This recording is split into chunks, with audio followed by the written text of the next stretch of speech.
Assalamualaikum warahmatullahi wabarakatuh. Perkenalkan, nama saya Maya Sofiana. Saya akan menjelaskan tentang sistem respirasi atau sistem pernafasan. Sistem pernafasan sendiri memiliki arti yaitu peristiwa menghirup udara yang mengandung oksigen dan mengeluarkan udara atau menghembuskan udara dalam bentuk karbon dioksida.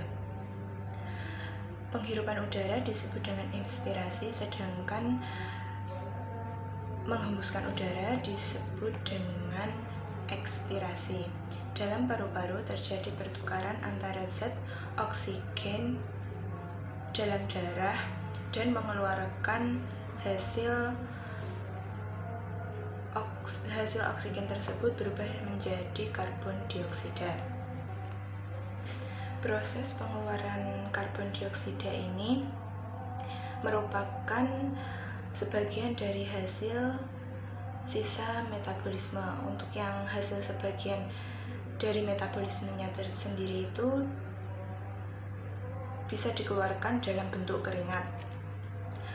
Untuk organ-organ pernafasan itu ada 5. Yang pertama yaitu hidung, di mana di dalam hidung itu terdapat bulu atau silia yang berguna untuk menyaring udara, kotoran, atau debu yang masuk melalui lubang hidung.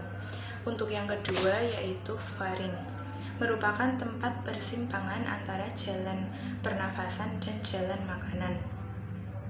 Terdapat di bawah dasar tengkorak, di belakang rongga hidung dan mulut, sebelah depan ruas tulang leher.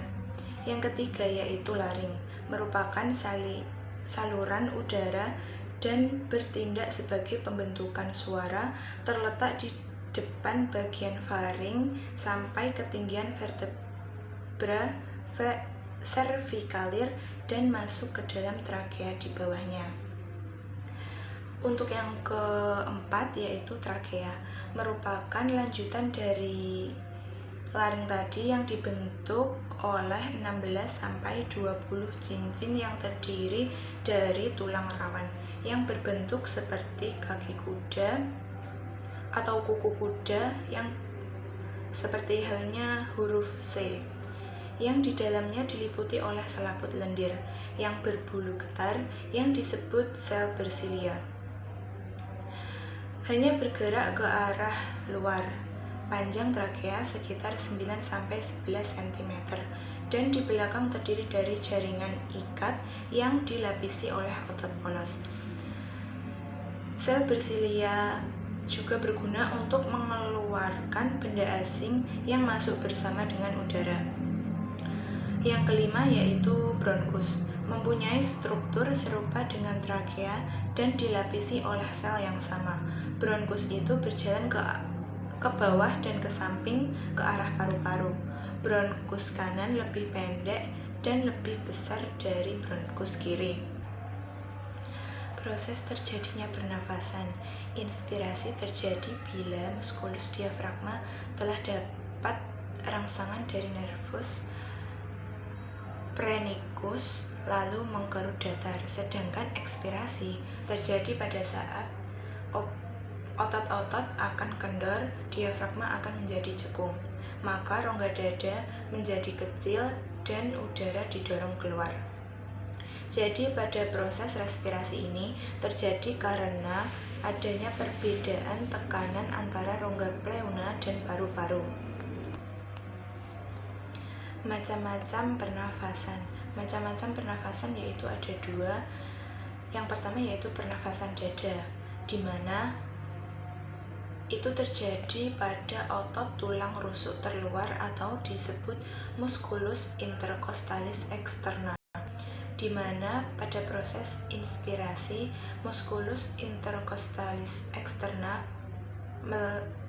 mengalami kontraksi, kemudian tekanan di luar paru-paru tinggi dan rongga dada membesar sehingga terjadi inspirasi.